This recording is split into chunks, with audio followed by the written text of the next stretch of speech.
The 23rd of January 1978, Sacramento, California. David Wallin came home from work to find his wife brutally murdered in their bedroom. 22-year-old Teresa was 3 months pregnant. She was shot 3 times with a .22 and eviscerated, and some horrid things done to that poor woman. Lieutenant Biondi said, "We have a sick son of a bitch. We have to catch this guy." Even experienced police officers had never seen anything like it. Her abdomen was cut open, the internal organs had been moved around. I found a used yogurt cup that had been taken to drink her blood. It's the most bizarre thing I'd ever seen. The blood-drinking killer was 27-year-old Richard Chase, who would go on to be known as the Vampire of Sacramento. He wanted to consume the blood of his victims. This really is something straight out of a movie or horror book. He doesn't just want to kill people, he wants to consume them. Within a month, he randomly slaughtered 6 people, including 2 children. His youngest victim being a 22-month-old toddler, whose body he decapitated, placed in an old cardboard box, and then dumped. He drank his victim's blood and terrorized the city of Sacramento, making Richard Chase one of the world's most evil killers.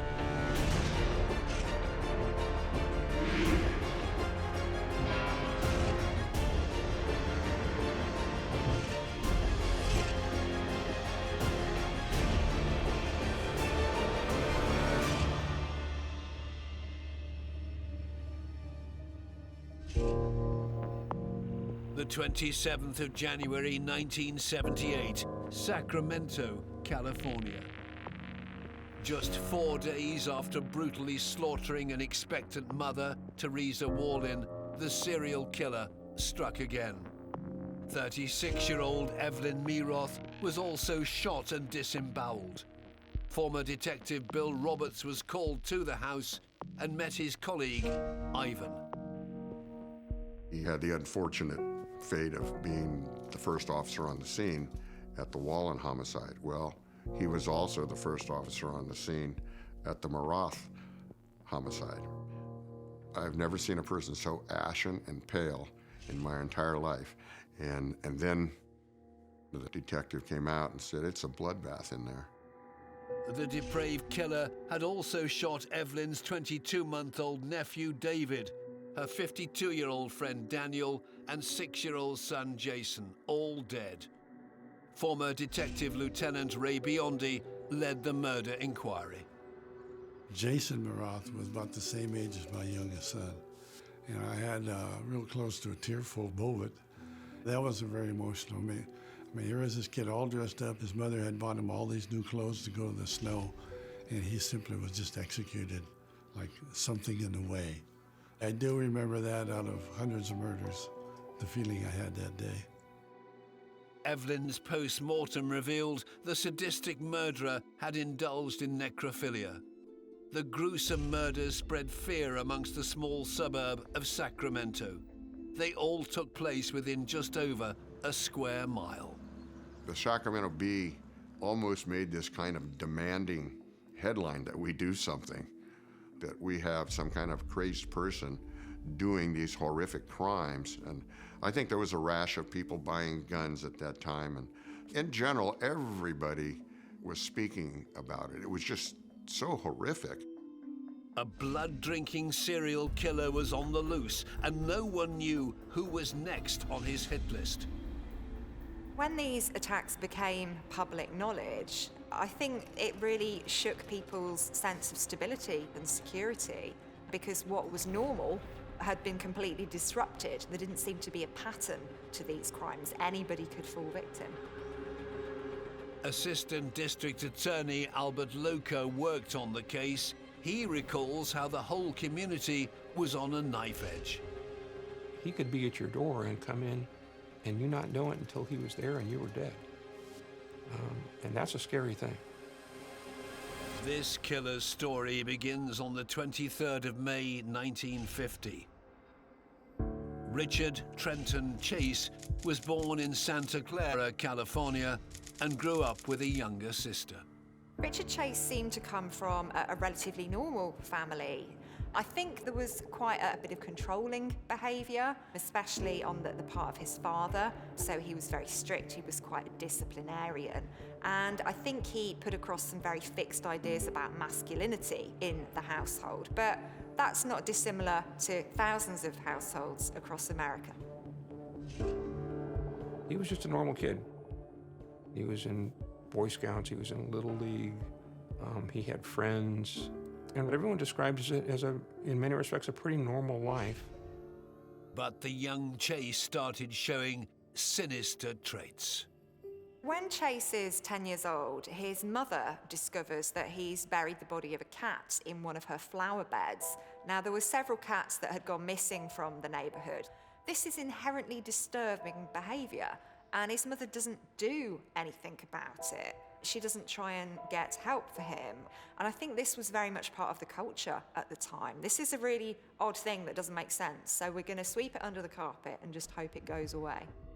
By the time he was 15, the marriage between Chase's mother and father had begun to fray. At one point, they broke up, and Chase was sent to live with relatives. Eventually, his parents reconciled, and the family made a fresh start in Sacramento. At first, Chase seemed happy at high school until a few years later, when it came to dating. He had no problem getting the attention of girls because he was a good-looking guy, but when it came to the end of the night, when it came to a particular stage in a relationship, he couldn't perform in the way that he felt he was expected to. And I think it's at this point in time when he develops issues with his body. So his body is doing something that he has no control over. It's almost working against him. That's how he feels. He was impotent, and this caused him anxiety. He visited a doctor and a psychiatrist about this when he was younger. He got into a crying fit once and told one of his friends, "I can't do it." He started on a downward spiral, turning to drugs and struggling through high school. He found it difficult finding and holding down a job. Chase became even more obsessed with his health and was convinced that his major organs were failing him.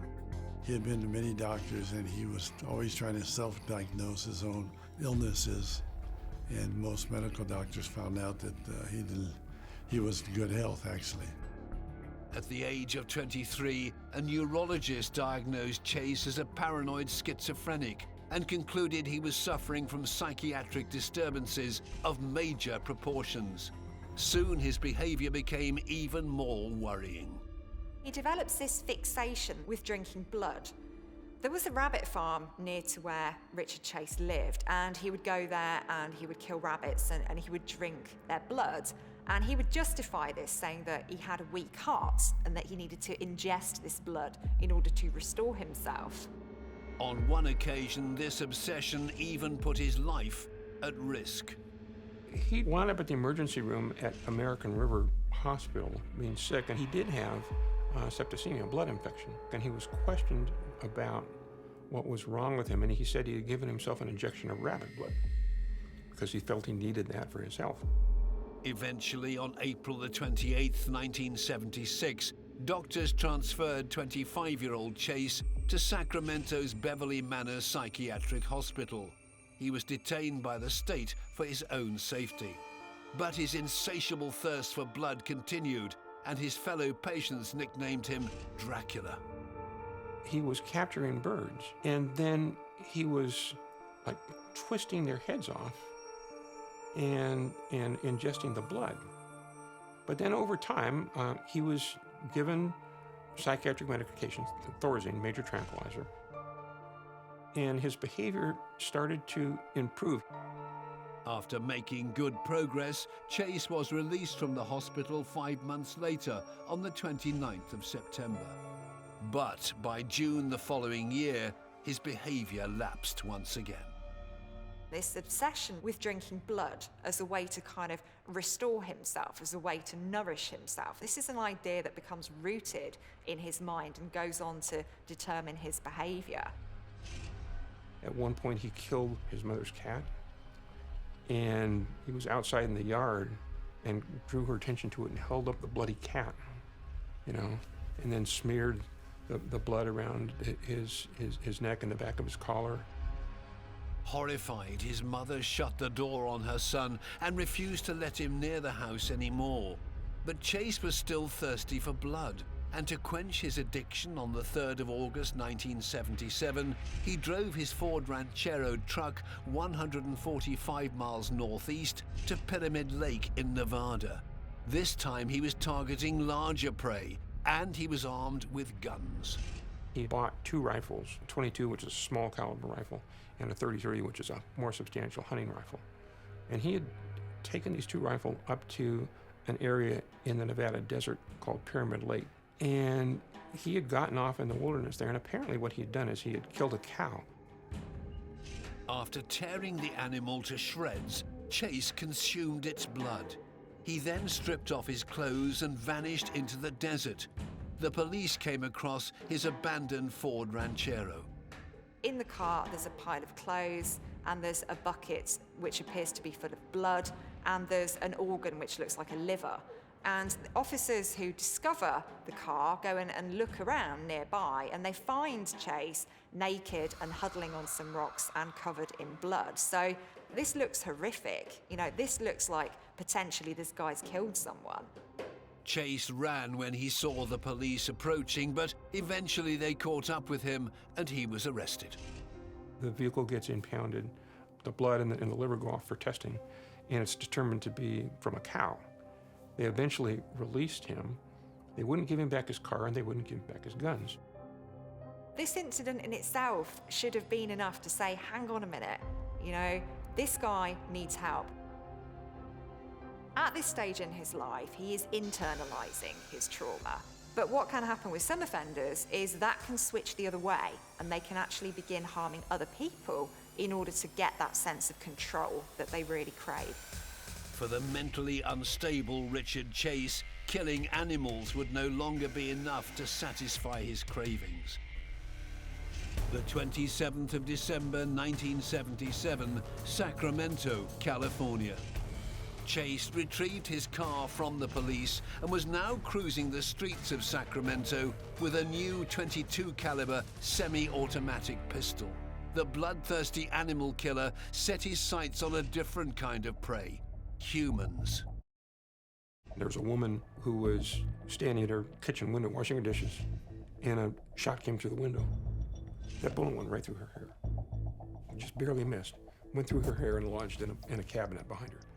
He's graduated from some of the animal kinds of things that he had done before that to now he wants to kill people.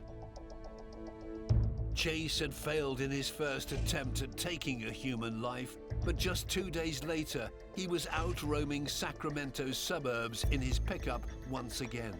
He spotted 51-year-old Ambrose Griffin on his driveway.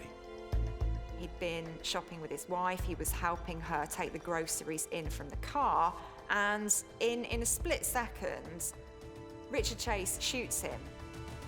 It hit a major vessel in his lungs. The emergency people were able to get there, and he's still alive and conscious. But there was significant internal bleeding, and he died in about, I'd say about 15 minutes probably. The family first thought maybe he had a heart attack. We later determined he had been shot, presumably by somebody going by in a car. The caliber of the weapon was determined to be a .22 caliber after projectiles were recovered. It was thought that this was just some sort of random thing, maybe vandals or kids just goofing off and firing shots. Soon, however, the police linked the shooting of Ambrose Griffin with the woman who was shot in her kitchen 2 days before. Detectives went to the house and they dug around in the cabinets and through the china, and they dug out a .22 caliber slug. Eventually, the crime lab was able to tell us that the .22 calibers were fired from the same gun that killed Mr. Griffin and also tried to kill this lady. Detectives were mystified as to the motive for the random shootings, but Chase was delighted in his first kill, collecting press cuttings about his murder. The newspaper was decrying how irresponsible, apparent vandals had been. It demonstrated to him that I can get away with it, they're on the wrong track. Chase now knew what it was like to take the life of another person, but he still hadn't actually tasted human blood. Nearly a month after his first murder, on the 23rd of January 1978, he decided to stalk the Sacramento suburbs by foot and broke into a family home. There was a couple returning from shopping, and they went in their house. They heard somebody in the house, and the homeowner saw a man flee out the back. He chased him, but eventually lost him. He had a number of valuable items laid out that apparently was going to steal before he got surprised. But he also left a calling card, and that he defecated in the baby's crib. I think we've got to try and make sense of what this represents. So we have to look at the reaction that this kind of behaviour will get. You're going to be fearful, you're going to be disgusted. So I think for Chase, this is a way of gaining control, of gaining the upper hand, of feeling powerful and of feeling important. Chase then made his way to the local shopping mall. Here the killer spotted his next potential victim, a former high school friend, Nancy Holden. They talked for a little bit in the store, and then they separated in the store, but it seemed to Nancy that he was following her. She was unsettled by this. She went out to get in her car. He followed her out and called her and said, "Hey, wait." He had this crazed look in his eye. He was trying to force himself into her car. She didn't allow that and finally drove off. Still on the hunt for his next human victim, Chase found a gap in the fence behind the shopping mall that took him into a backyard. Here he spotted 22-year-old Teresa Wallin, who was at home alone. As she opened her door to take the garbage out, Chase slid into her hallway and shot her 3 times. The first shot goes through her hand, along her forearm, and ends up in her neck. That is classical for somebody holding their hand out to ward off an assailant. She's then shot in the head. Chase wants to be sure she's dead, so we have a last shot from about 6 inches into the temple. Not only did Chase take Teresa's life, he killed an unborn child.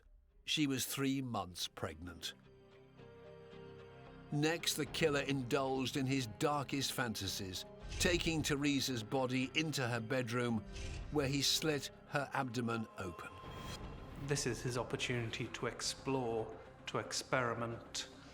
So Chase has followed the pattern that is said to be quite classical for this sort of killer.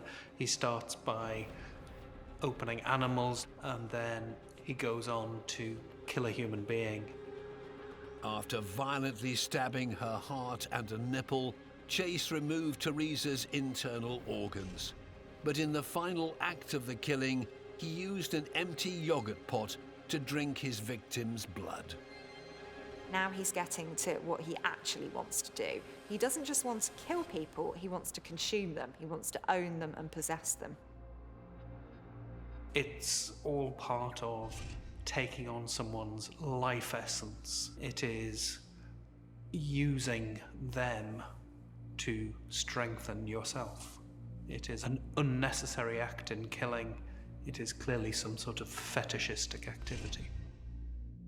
Chase then slid out through the back door. Later that day, Teresa's husband David came home from work to find the horrific scene. I mean, here's a young man, it's this young family. They're starting out making a life together. They're expecting their first child. And then to come home and find your wife in this condition, and this has been done to her. So devastating. In a state of shock, Teresa's husband immediately called the police.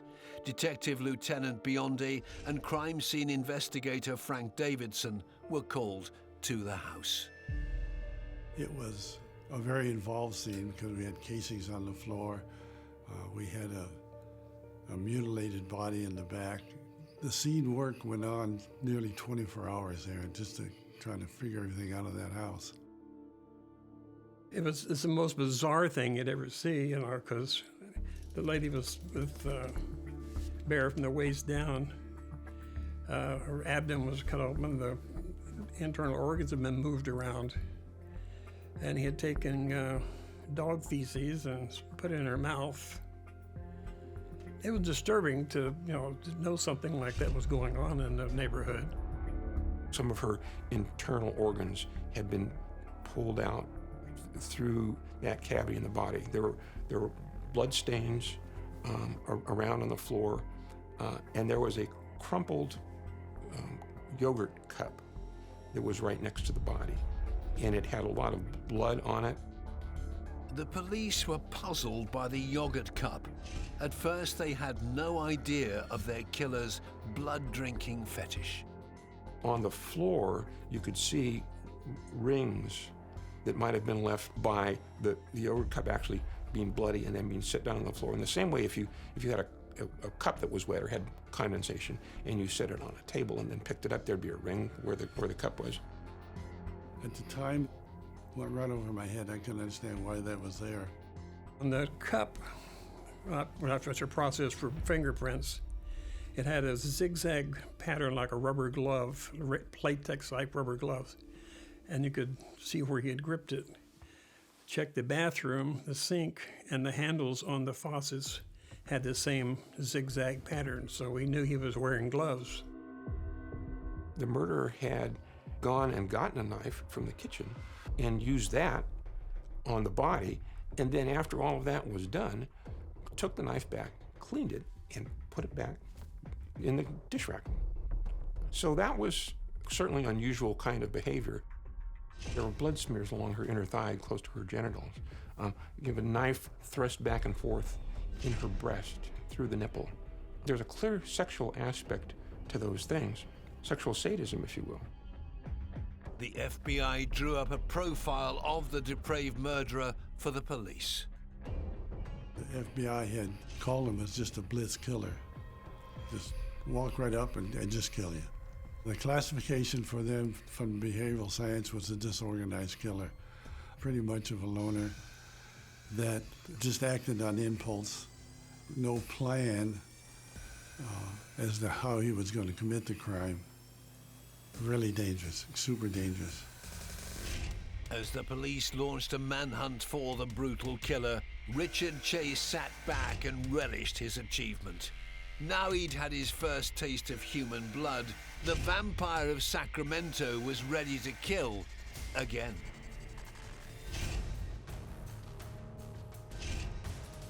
Having killed 2 people, Chase, who was still armed with his .22 caliber semi-automatic pistol, now reverted back to something he'd been doing since his childhood, killing animals. Just 2 days after Teresa's murder, the body of a dog was found by its owners, and they alerted the police. The dog had been shot with the same caliber ammunition, .22 ammunition, as Teresa Wallen had been shot with. And the dog had been partially eviscerated as well, cut open through the abdomen. The kidneys had been cut out, but the kidneys were missing. The sheriff's department made a connection saying, what was done to the dog's body is similar to what was done to Teresa Wallen's body, same type of ammunition. Dogs were killed by .22s. Mr. Griffin was killed by a .22 caliber gun. And then, of course, we had Teresa Wallen homicide.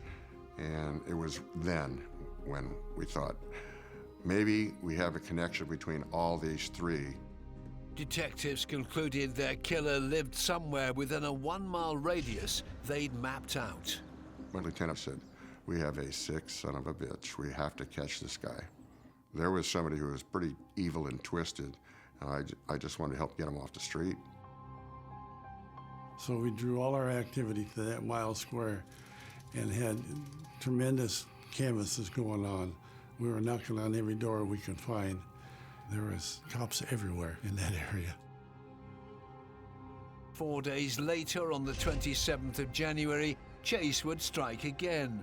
He focused on a new neighborhood a mile further south, Merrywood Drive. 36-year-old mother Evelyn Miroth shared a home here with her 6-year-old son, Jason. A lady across the street was planning to take her daughter up to the snow and wanted to know if Jason would like to go. Evelyn said, sure, I think Jason would like to go, but he doesn't have good shoes for the snow. So Evelyn's friend Daniel took Jason shopping while she stayed at home. She was babysitting her 22-month-old nephew David. When Chase spotted the lone mother in her house, he decided to pounce.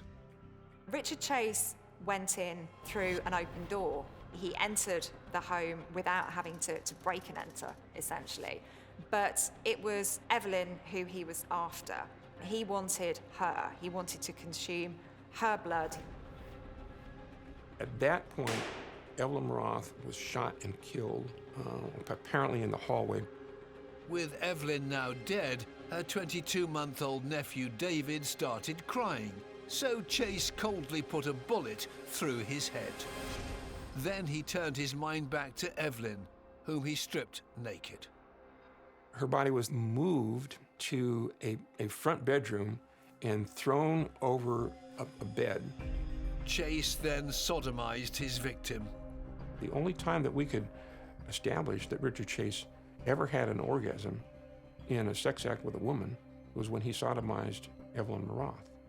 So there was a clear sexual sadism aspect to these crimes. Chase had moved on to a whole new level, necrophilia, and he'd experienced the sexual release he'd waited so long for. But his attack still wasn't over.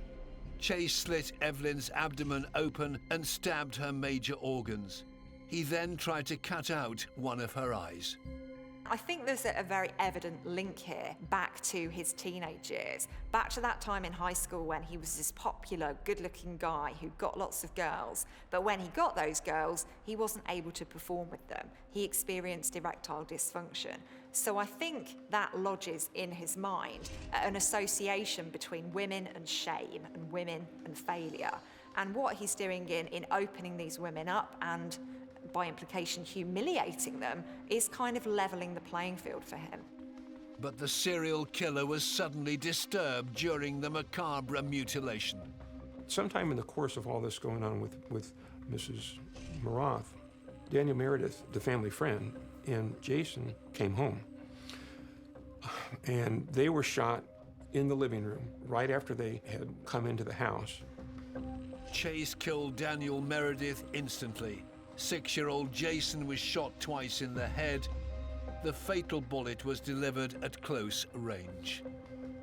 It is rare for children to be killed in the way that adults kill adults. And therefore the fact that he shoots both a 6-year-old and a toddler really tells you that he is not thinking of them as children. That sanctity of childhood that we have in society is ignored. They are simply dispatched coldly with a bullet. Now the Vampire of Sacramento returned to his final act. Using a bucket, he scooped the blood from the open cavity of his female victim and drank it. Then he took the body of 22-month-old David from his crib. I think Chase took the baby from the scene because the baby, in this case, is reminiscent of what he did with animals earlier on in his life.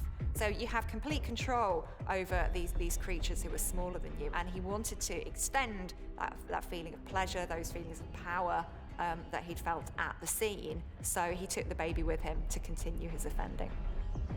Chase fled the scene in Daniel's car.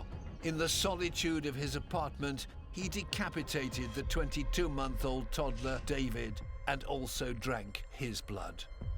I think this was an individual that was so focused on the act of consuming the blood of other people that he stopped seeing them as people. They were simply there to serve a purpose for him. They were dehumanized. Back at Evelyn's home, a concerned neighbor raised the alarm after seeing what they thought was the dead body of Daniel Meredith when they peered through the living room window. The sheriff's department is called and go in and find Mr. Meredith laying in the living room, having been dragged there dead. They find Mrs. Miroth naked, sprawled across the bed. They find Jason shot twice in the head. This becomes a major crime scene. It becomes the biggest story in Sacramento for a long time. The community was really up in arms. Is a lot of headlines, a lot of real concern. In my experience, this was probably one of the scariest individuals you could deal with. Somebody who would hesitate to walk right up to your house. It could be high noon and walk in and commit a murder. There didn't seem to be anything that's going to stop him. It was now clear that a serial killer was on the loose, and the police were under pressure to find him fast. To add to the urgency, they also had a missing toddler to track down. The baby, David Ferreira, was our big concern at that time, although in the back of our mind we were pretty sure that he probably had been murdered because of the blood and a projectile had been fired into the bedclothing. But there was a big push to try to find David Ferreira, whether it be his body or him still be alive. I think we were all like, oh my gosh, this is an evil person. How do we catch him? What do we do? How do we catch him? Whilst the team went on the hunt for the missing toddler, crime scene officers examined blood patterns on the carpet next to Evelyn's body. Similar stains had also been found at the scene of his second victim, Teresa Wallen. Found on the floor next to Miss Wallen's body were bloody rings, as if a bloody object had blood and been placed on the carpet there. These circular stains had been a huge mystery to Detective Biondi until now. Finally, somebody said, no, he was drinking blood. We figured out why he had the ringlets and stuff. That was the first time and the only time in my career, 17 years of homicide, that I ever encountered anything like that. Now it was clear to the police they had a bloodthirsty killer on their hands who would stop at nothing to quench his depraved addiction. Friday, the 27th of January 1978, Sacramento, California. 27-year-old Richard Chase had killed 6 people, including a 22-month-old toddler, David, whose body he removed from the scene in a stolen car belonging to one of his victims, Daniel Meredith. Detective Biondi and his team were on the hunt for the blood-drinking serial killer. There was a big search put out for Meredith's car and also for the body, or we assumed it was the body of the young baby. We probably had a canvas going of 50 detectives who were banging on doors all over. In the meantime, detectives were interested in the burglars seen on the day of Teresa Wallen's murder 4 days earlier. Neighbors also reported the same man acting suspiciously near Teresa's home. They decided maybe this person could be a suspect. They got a composite sketch done, and the composite sketch was circulated widely in the sheriff's department. The sketch was kind of really based on what people had told us, a skinny, disheveled, dirty-looking individual, dirty clothing on. I don't think anybody realized that most of the dirty clothing was bloodstains, but he was always described as having this orange ski parka. By a twist of fate, on Saturday the 28th of January, Chase's former high school friend Nancy Holden saw the sketch and alerted her father-in-law, who was a policeman. She told him about her confrontation with Chase in the shopping mall. She looked in the squad car and she saw the sketch that we had put out of the suspicious, disheveled-looking individual. And she said that looked a lot like Richard Chase. And that was really the identification of the killer. Daniel Meredith's missing station wagon had also been found just over 2 miles from Richard Chase's home. With a potential name for their top suspect, the team dug deeper into his criminal past. I started finding out about his background.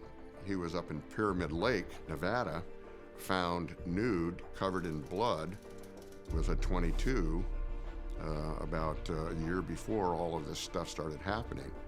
Found out that we had arrested him for carrying a loaded and concealed weapon. Found out that he had been in a psychiatric hospital and was deemed violent. So I'm putting all these things together. We had a flyer, which was a sketch of the suspect in the Teresa Wallen homicide.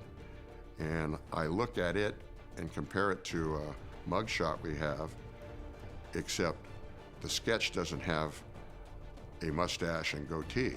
So I penciled that in, and then I put it next to the mugshot, and I go, this is very close. With this new lead, Detective Bill Roberts and two colleagues drove straight to Chase's apartment. We're standing both to the left and to the right of the door, knocking on the door. No answer. And so we're saying, hey, Richard, it's the sheriff's department. And there's movement in there. So I go and talk to the guys, and I go, hey, let's do this. We'll pretend we're leaving, pound on the door, tell them we're going to go get a warrant, and you guys save the building here. So we do that. As Detective Roberts went upstairs to the manager's office to phone police HQ, Chase made a run for it through his apartment door. So I fly down the stairs and turn the corner, and they got him in a little pile there, and we start searching him, and that's when we find Mr. Miroth's wallet, driver's license, keys, a lot of credit cards, and he had pictures of the Miroth family. We knew we had him. Chase was also carrying a box of bloody rags and the utility bucket he used to drink Evelyn Miroth's blood, and this was later matched to the blood rings found next to her body. Most damning of all, Chase was carrying a .22 caliber pistol, linking him to bullets found at the murder scenes. They called me as soon as they wrestled him to the ground. He says, we got him. And he had Daniel Miroth's wallet in his jacket pocket. He also had a .22 in a shoulder holster. So we were pretty confident we got the guy. Just a great big relief. Chase was taken back to the team's headquarters. Everybody in the department from our division, as well as support groups, was standing on chairs, desks, wedged together, just to see this monster that we brought in. But once in the interview room, Chase gave up nothing about his murders. His stare, he didn't look at you. His eyes were constantly just darting.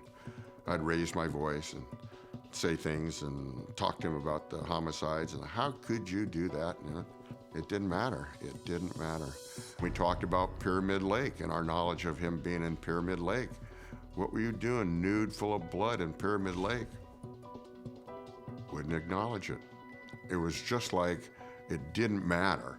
So that one time after talking about dogs and animals, and then he tried to play it off like I'm in trouble for a bunch of dogs, and just blurted out, Irish setters are the best.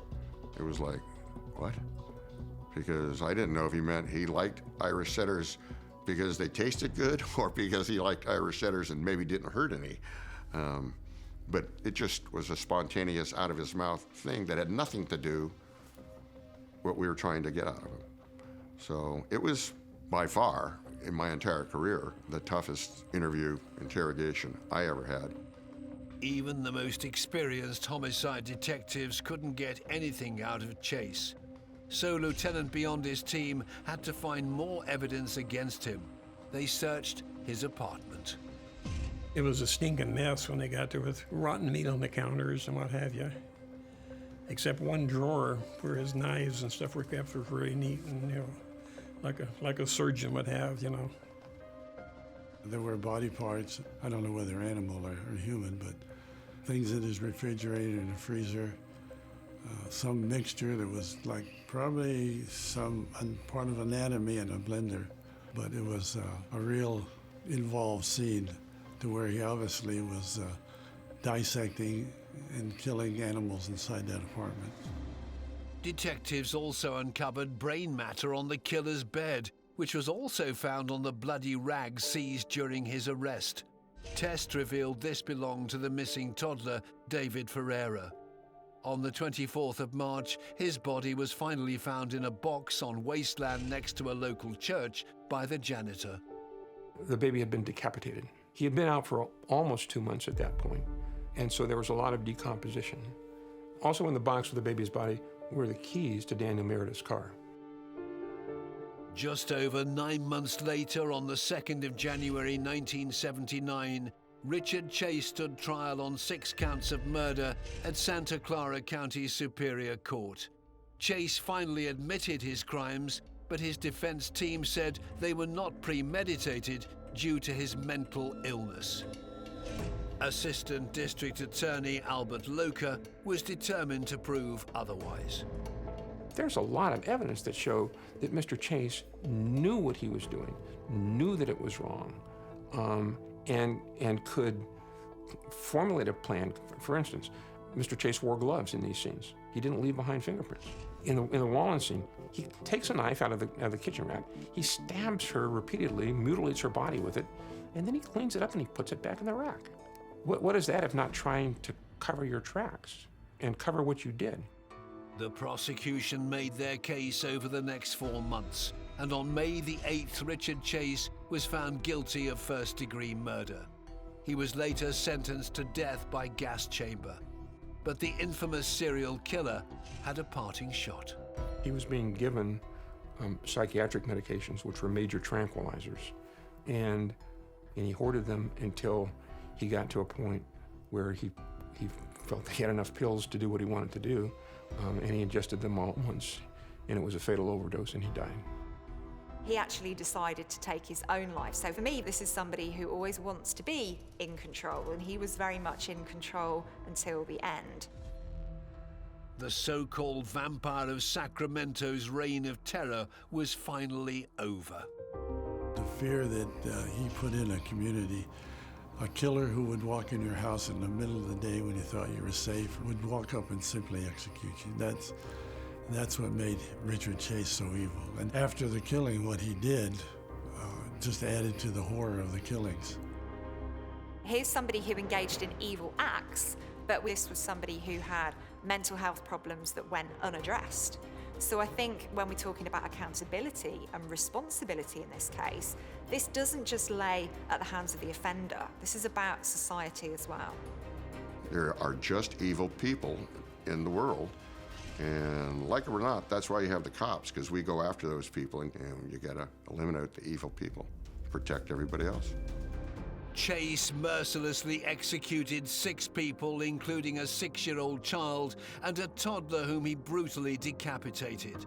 He violently mutilated 2 women, then drank their blood. He rained terror over the streets of Sacramento, and his crimes still haunt the city to this day. That makes Richard Chase one of the world's most evil killers.